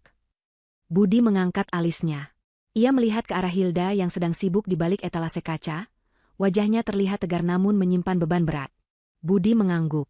Tentu, Bu. Saya selesaikan makan dulu. 1 jam kemudian, warteg sudah sepi. Ibu Asih menutup pintu depan lebih awal. Budi duduk di meja sudut, di hadapannya kini duduk Hilda, yang menggendong Azam. Hilda menceritakan segalanya. Ia menceritakan fitnah keji di hari syukuran, pengusiran, talak 3, hingga surat gugatan yang menolak mengakui Azam sebagai anak kandung Lukman. Budi mendengarkan dengan saksama. Wajahnya menunjukkan simpati, namun juga realisme seorang praktisi hukum. Ia sudah sering mendengar cerita serupa. Ini berat, Bu Hilda, katanya jujur. Kasus seperti ini seringkali menjadi, dia bilang, saya bilang. Pihak sana punya pengacara mahal dan saksi keluarga. Mereka akan bersaksi memberatkan ibu. Kita harus punya bukti yang lebih kuat dari sekadar kata-kata. Hilda menatap Budi dengan tenang. Saya tahu, Mas Budi. Saya tidak datang dengan tangan kosong. Ia mengangguk ke arah Ibu Asih. Mereka bertiga pindah ke belakang, ke depan televisi tabung tua itu. Saya tidak punya laptop. Jadi, saya harap Mas Budi maklum, kata Hilda. Budi awalnya bingung, namun ia menurut. Hilda menyalakan televisi dan decoder itu. Ia tidak memutar rekaman saat syukuran. Ia langsung memutar rekaman 2 hari sebelumnya. Rekaman di mana Ibu Ani dan Tiara duduk di sofa, merencanakan segalanya. Awalnya Budi hanya menonton dengan kening berkerut. Namun, 5 menit kemudian, postur tubuhnya berubah total. Matanya yang tadi sayu karena lelah kini membelalak lebar, terkunci ke layar. Rahangnya mengeras. Dia mendengar semuanya. Foto editan Tiara. Bilang anak itu anak haram. Lukman itu paling tidak bisa menahan malu. Semua harta Lukman akan jatuh ke tangan kita. Ketika rekaman itu selesai dan Hilda mematikannya, keheningan menyelimuti ruangan kecil itu. Hanya suara kipas angin tua yang berderit. Budi bersandar di kursi. Dia mengusap wajahnya, lalu menatap Hilda dengan pandangan yang benar-benar berbeda. Ini bukan lagi pandangan simpati, ini pandangan kagum bercampur amarah yang tertahan. Ibu Hilda, ucap Budi, suaranya rendah dan serius. Ini bukan lagi kasus perceraian biasa. Ini bukan kasus perebutan hak asuh anak. Ini adalah kejahatan. Murni sebuah tindak pidana. Budi bangkit dari kursinya, berjalan mondar-mandir di ruangan sempit itu. Otak pengacaranya bekerja dengan cepat. Mereka tidak hanya memfitnah. Mereka bersekongkol. Mereka memalsukan bukti. Dan di persidangan nanti, mereka pasti akan memberikan keterangan palsu di bawah sumpah.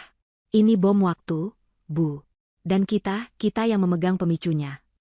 Jadi, apa yang harus kita lakukan, Mas? Tanya Hilda. Kita ikuti permainan mereka, kata Budi, matanya berkilat. Kita jangan tunjukkan kartu ini sekarang. Biarkan mereka masuk ruang sidang dengan angkuh. Biarkan pengacara mahal mereka bicara. Dan yang paling penting, Budi menunjuk ke arah televisi, kita biarkan mereka berdua, Ibu Ani dan Tiara, bersaksi di bawah sumpah. Biarkan mereka berbohong sebanyak yang mereka mau. Biarkan mereka menggali kuburan mereka sendiri. Rencana itu mulai tersusun. Budi akan mendampingi Hilda di sidang perdata. Mereka akan membiarkan pihak Lukman menyerang lebih dulu. Setelah mereka menjerat leher mereka sendiri dengan sumpah palsu, baru Hilda akan membalas. Dan setelah kita memutar rekaman ini di depan hakim, lanjut Budi, kita tidak berhenti di situ. Saat itu juga, kita akan langsung mengajukan laporan pidana. Pencemaran nama baik, persekongkolan jahat, dan sumpah palsu. Mereka bisa langsung ditahan hari itu juga. Bagaimana dengan anak saya, Mas? Tanya Hilda. Hak asuh penuh akan jatuh ke tangan ibu. 100%. Dan Lukman, dia akan membayar setiap rupiah nafkah untuk anaknya, dengan bunga atas penghinaan yang sudah dia lakukan. 1 minggu itu terasa seperti setahun. Hilda mempersiapkan mentalnya. Budi mempersiapkan semua dokumen hukum, tidak hanya untuk jawaban gugatan, tapi juga untuk laporan pidana yang akan segera ia layangkan. Hari persidangan itu akhirnya tiba. Pengadilan agama terasa sesak dan panas. Ruangan sidang dipenuhi oleh keluarga besar Lukman yang datang untuk mendukung Lukman dan menghakimi Hilda. Hilda datang hanya didampingi Budi dan Ibu Asih, yang dengan setia menggendong Azam di luar ruang sidang, menunggu dipanggil. Hilda mengenakan gamis hitam sederhana dan hijab senada. Wajahnya tenang, tanpa riasan, namun memancarkan aura dingin yang membuat orang segan. Tak lama kemudian, rombongan, lawan, tiba. Ibu Ani dan Tiara melangkah masuk seolah sedang berjalan di karpet merah. Mereka mengenakan pakaian mewah dan perhiasan yang mencolok. Wajah mereka penuh kesombongan, menyapa kerabat dengan senyum lebar, seolah ini adalah arisan keluarga. Lukman berjalan di belakang mereka, wajahnya kaku dan sulit dibaca. Dia mengenakan kemeja batik mahal, didampingi oleh tim pengacara yang tampak necis dan percaya diri. Mata Lukman dan Hilda bertemu sesaat. Lukman cepat-cepat membuang muka, seolah melihat sesuatu yang menjijikkan. Hati Hilda tak lagi sakit, yang ada hanya rasa muak. Sidang dibuka. Hakim ketua yang bijaksana memulai prosesnya. Pengacara Lukman, seorang pria parlente dengan suara lantang, langsung mengambil alih panggung. Yang mulia, katanya dengan nada penuh keyakinan. Klien kami, Bapak Lukman, telah menjadi korban penipuan dan pengkhianatan yang keji. Istrinya, Saudari Hilda, telah terbukti melakukan perbuatan zina dan kini telah melahirkan anak dari hasil perbuatan terlarang tersebut. Pengacara itu meletakkan sebuah foto yang sudah dicetak besar di meja hakim sebagai bukti A. Foto editan Hilda yang sedang berpelukan dengan pria lain. Kami hadir di sini tidak hanya untuk mengesahkan talak 3 yang sudah dijatuhkan klien kami, tapi juga untuk melindungi nama baik keluarga. Kami menuntut agar pengadilan menetapkan bahwa anak yang dilahirkan Saudari Hilda adalah anak di luar nikah, dan tidak memiliki hak waris atau hak menyandang nama keluarga klien kami. Hilda hanya diam di kursinya. Budi menyentuh lengannya pelan, mengisyaratkan untuk tetap tenang. Kami akan hadirkan saksi, lanjut pengacara itu. Saksi pertama, Saudari Tiara, adik kandung dari Bapak Lukman. Tiara melangkah ke depan dengan gaya yang dibuat-buat sedih. Dia meletakkan tangannya di atas Al-Quran untuk diambil sumpahnya. Saudari Tiara, apa yang Anda ketahui tentang hubungan antara penggugat dan tergugat? Tanya pengacara. Tiara mulai berakting. Air matanya mulai menetes. Saya sebenarnya tidak tega, Pak. Kak Hilda itu sudah saya anggap kakak sendiri, isaknya. Tapi, saya tidak tahan melihat Mas Lukman dibohongi terus-menerus. Saya melihatnya, Pak Hakim. Dengan mata kepala saya sendiri. Apa yang Anda lihat? Desak pengacara. Saya melihat Kak Hilda membawa pria lain ke rumah. Lebih dari sekali. Saat Mas Lukman sedang banting tulang kerja di kantor, dia bersenang-senang di kamar. Bohong Tiara dengan lancar. Saya sudah coba nasihati, tapi dia malah memarahi saya, bilang saya jangan ikut campur urusan rumah tangganya. Seluruh ruangan bergemuruh. Hilda tetap diam, menatap lurus ke depan. Saksi kedua, Ibu Ani, ibunda dari Bapak Lukman, panggil pengacara. Ibu Ani maju. Ini adalah puncak penampilannya. Dia menangis histeris sebelum sampai di meja saksi. Yang mulia, hancur hati saya, Yang mulia. Raungnya. Dia bersumpah di atas Al-Quran dengan tangan gemetar yang dibuat-buat. Saya yang memergoki foto itu di ponsel menantu saya. Saya kaget. Saya tidak percaya, menantu yang saya anggap solehah, yang berhijab ternyata ular beludak, teriaknya.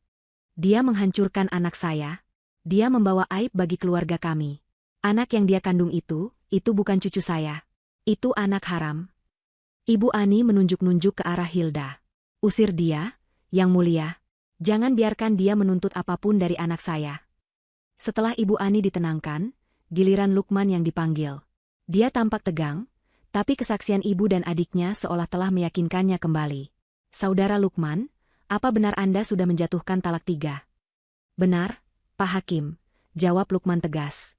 Apa yang membuat Anda begitu yakin untuk melakukannya? Lukman terdiam sejenak. Dia melirik ibunya, lalu ke pengacaranya. Setelah melihat bukti foto itu, dan mendengar kesaksian adik saya muak. Dia menelan ludah, lalu mengucapkan kebohongan yang telah diajarkan ibunya. Sebenarnya, sejak awal kehamilan, dia sudah aneh, Yang Mulia. Dia seperti menjaga jarak. Saya mencium bau aneh dari tubuhnya. Bau yang membuat saya jijik. Saya tidak pernah menyentuhnya lagi sejak itu. Saya yakin anak itu bukan anak saya. Kebohongan itu adalah paku terakhir di peti mati pernikahan mereka. Pengacara Lukman tersenyum puas. Sudah jelas, Yang Mulia. Semua saksi dan bukti memberatkan tergugat. Kami mohon gugatan kami dikabulkan sepenuhnya. Ruangan sidang kembali riuh. Posisi Hilda tampak sudah di ujung tanduk, hancur lebur. Hakim ketua mengetuk palunya. Tenang. Harap tenang. Suasana kembali hening.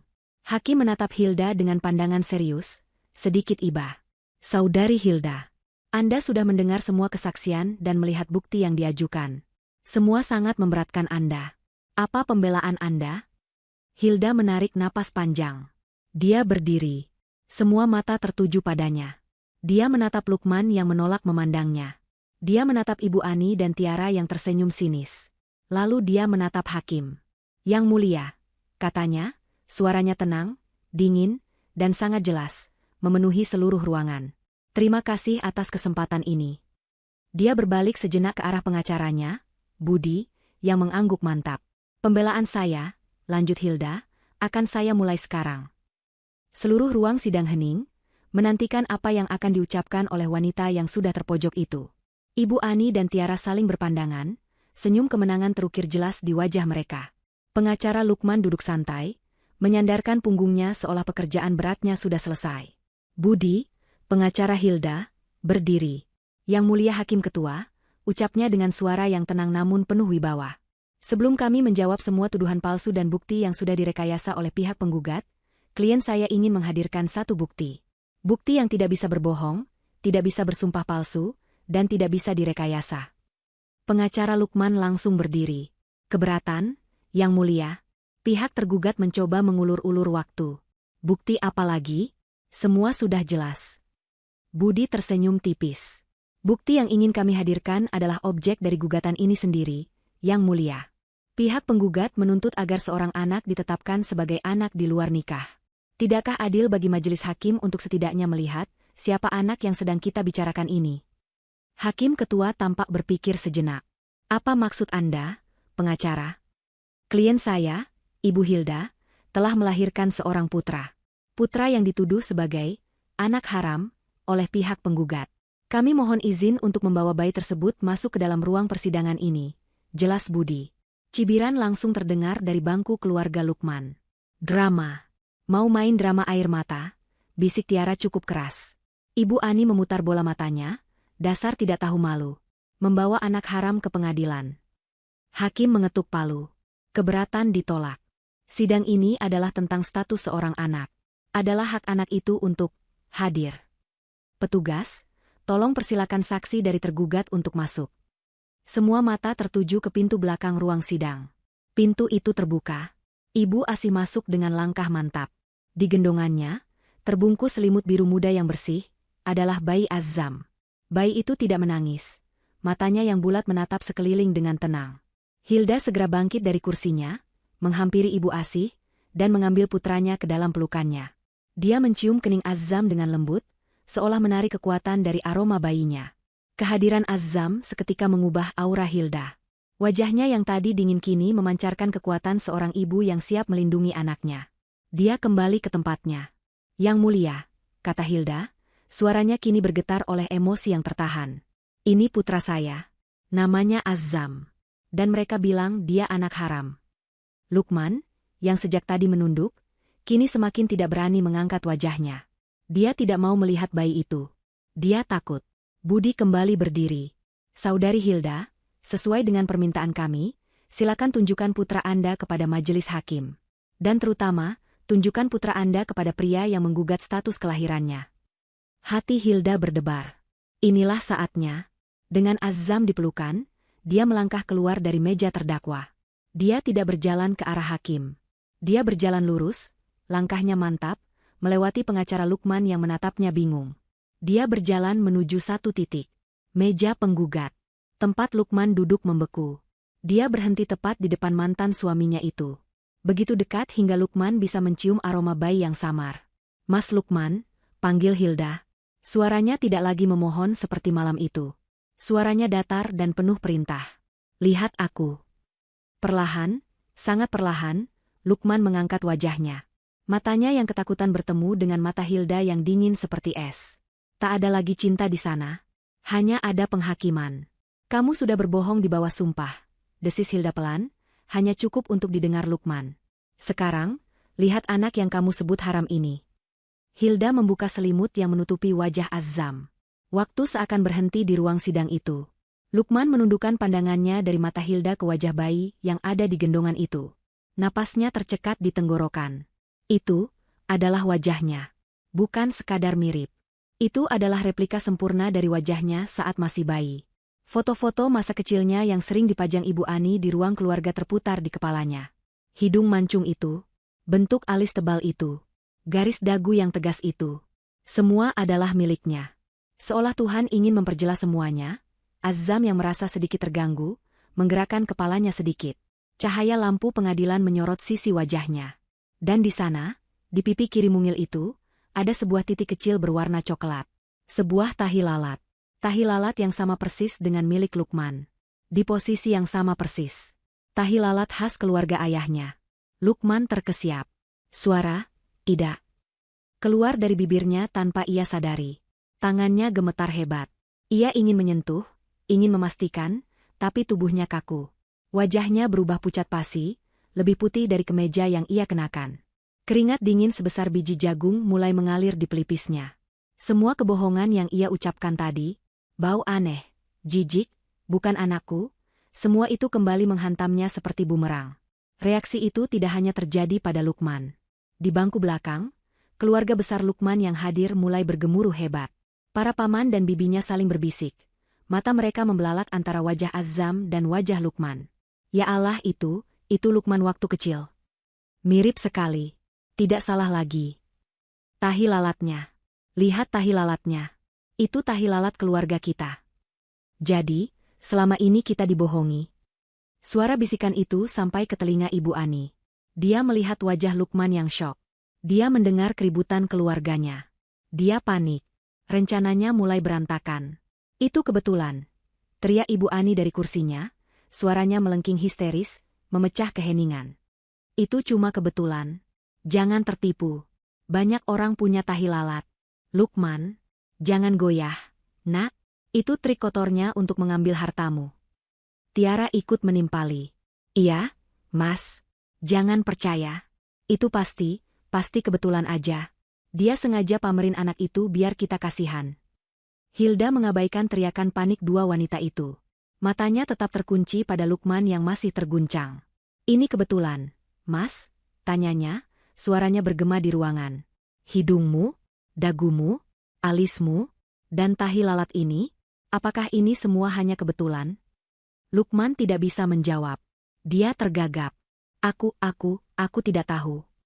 Dia memegangi kepalanya yang terasa pusing.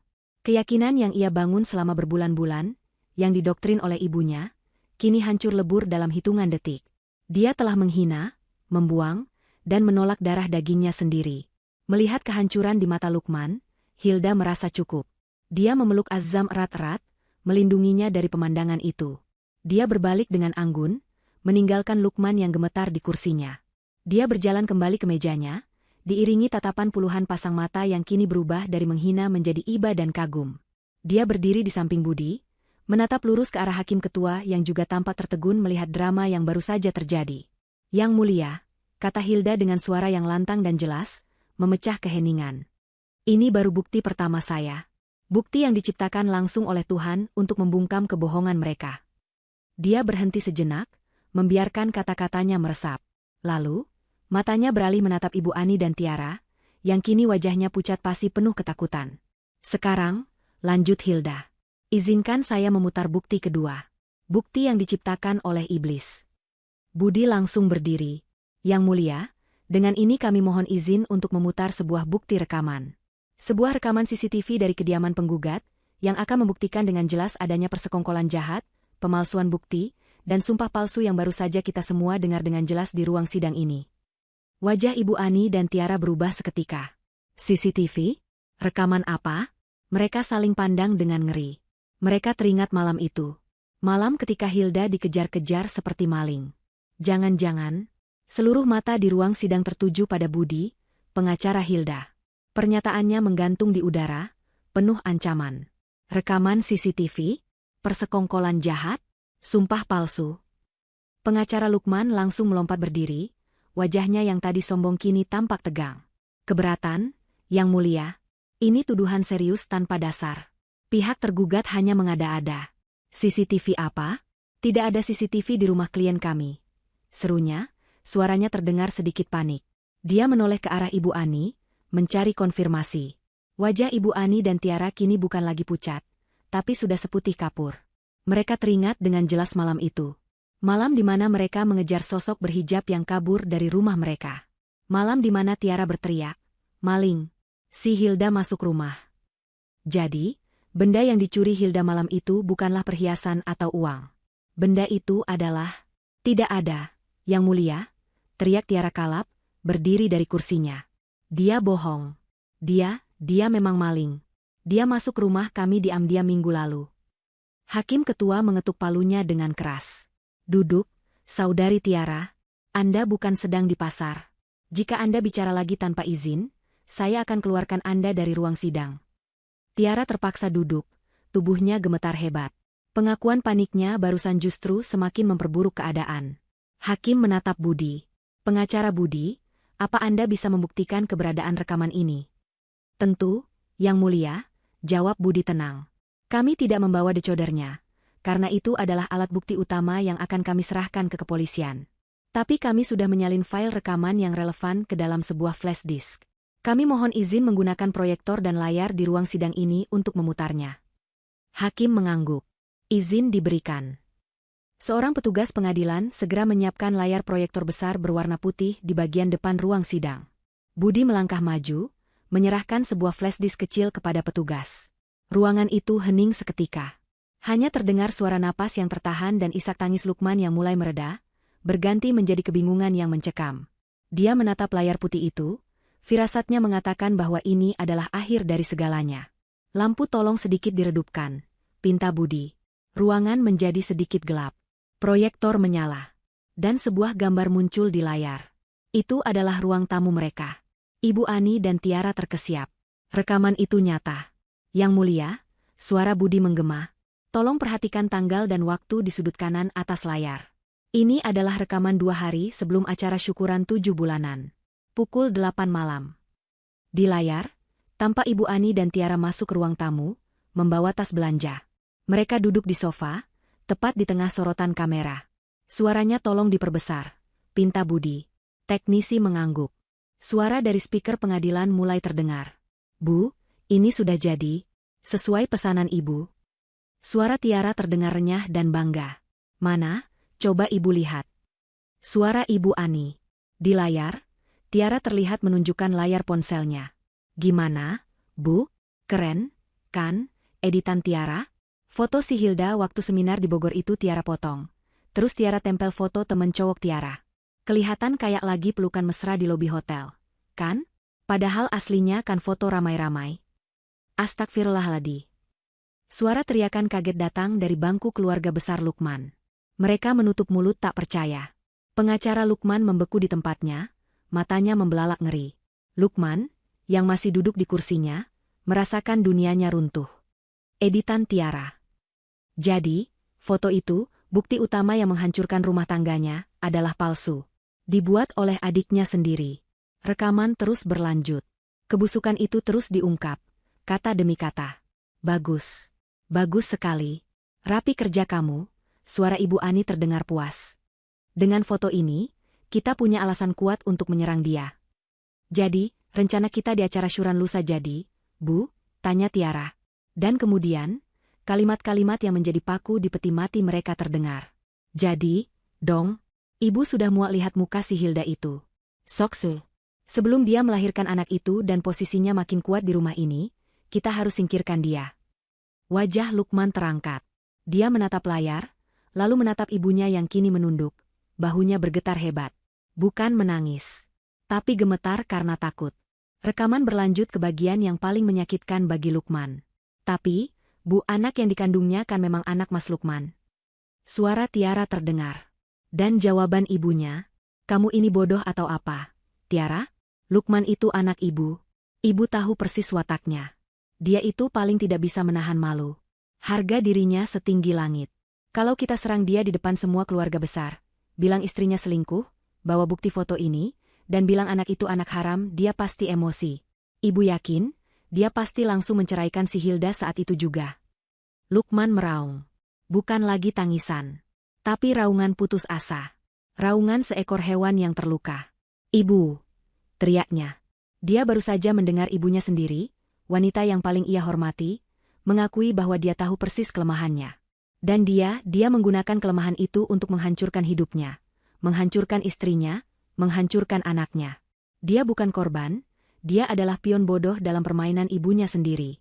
Semua penghinaan yang dia lontarkan pada Hilda, semua rasa jijik yang dia paksakan pada dirinya, semua itu adalah skenario yang ditulis oleh ibunya. Kekacauan meledak di ruang sidang.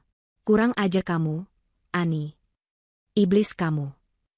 Beraninya kamu mempermalukan keluarga besar. Penjarakan mereka. Teriakan amarah datang dari para paman dan bibi Lukman. Mereka bangkit dari kursi, menunjuk-nunjuk Ibu Ani dan Tiara. Mereka malu. Mereka marah.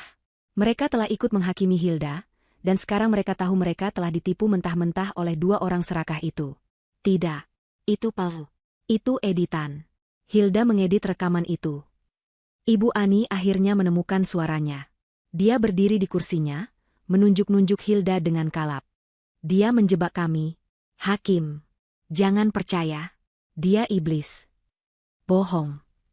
Tiara ikut berteriak. Dia sadar posisinya sudah di ujung tanduk. Dia melirik ke arah pintu keluar. Dia harus kabur. Tapi rekaman di layar belum selesai.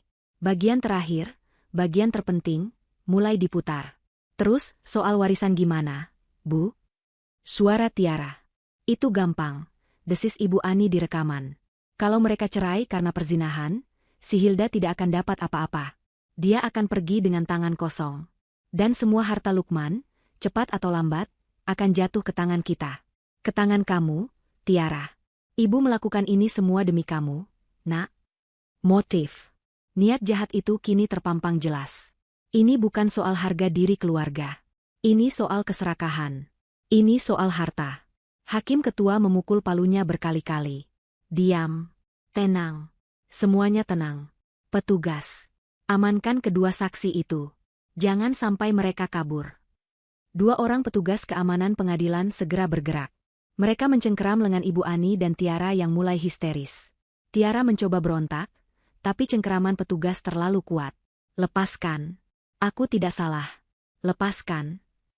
Di tengah kekacauan itu, Lukman, yang tadi meraung, kini bangkit. Matanya merah, wajahnya basah oleh air mata dan ingus. Pakaian mahalnya kusut masai. Dia tidak lagi peduli pada ibunya, adiknya, atau keluarga besarnya. Satu-satunya tujuannya adalah Hilda. Dia berjalan terhuyung. Dia jatuh. Dia tidak bangkit. Dia merangkak. Ya, dia merangkak di lantai ruang sidang yang kotor. Melewati pengacaranya yang terduduk lemas, karirnya hancur karena membela klien pembohong. Dia merangkak menuju tempat Hilda berdiri memeluk Azam. Dia sampai di kaki Hilda. Tepat seperti Hilda pernah bersujud di kakinya malam itu. Kini, keadaan berbalik. Hilda. Isaknya, suaranya parau dan hancur. Dia memegang ujung gamis Hilda. Hilda, maafkan aku. Maafkan aku, Hilda. Hilda hanya menatapnya tanpa ekspresi. Aku bodoh, Hilda. Aku dibutakan oleh ibuku. Aku dibutakan oleh harga diriku. Lukman memukuli kepalanya sendiri. Aku tidak pantas tapi kumohon.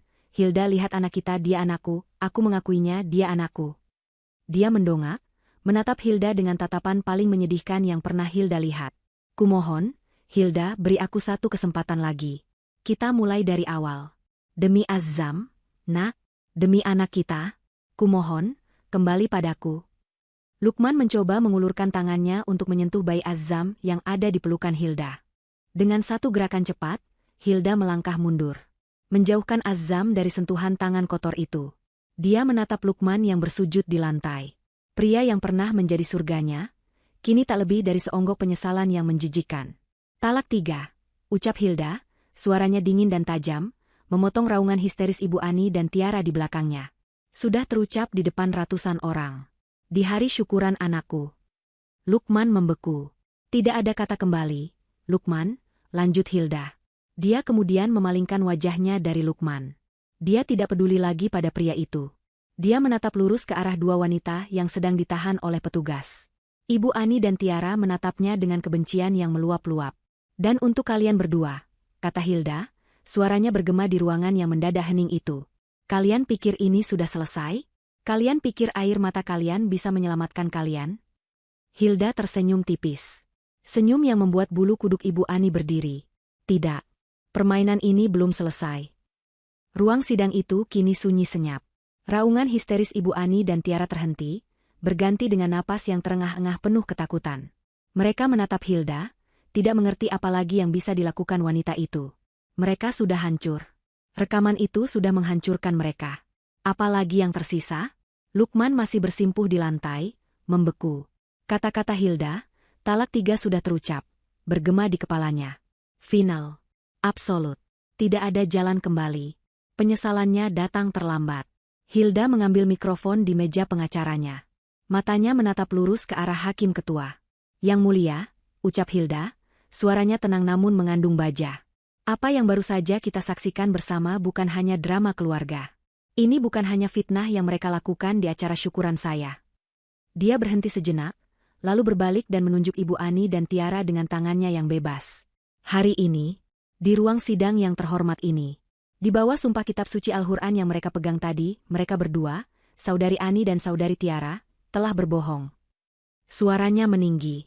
Mereka telah melakukan sumpah palsu. Mereka bersaksi melihat saya berzina, padahal mereka tahu dengan jelas bahwa itu adalah rekayasa mereka. Mereka telah menodai kesucian pengadilan ini. Mereka telah menertawakan hukum.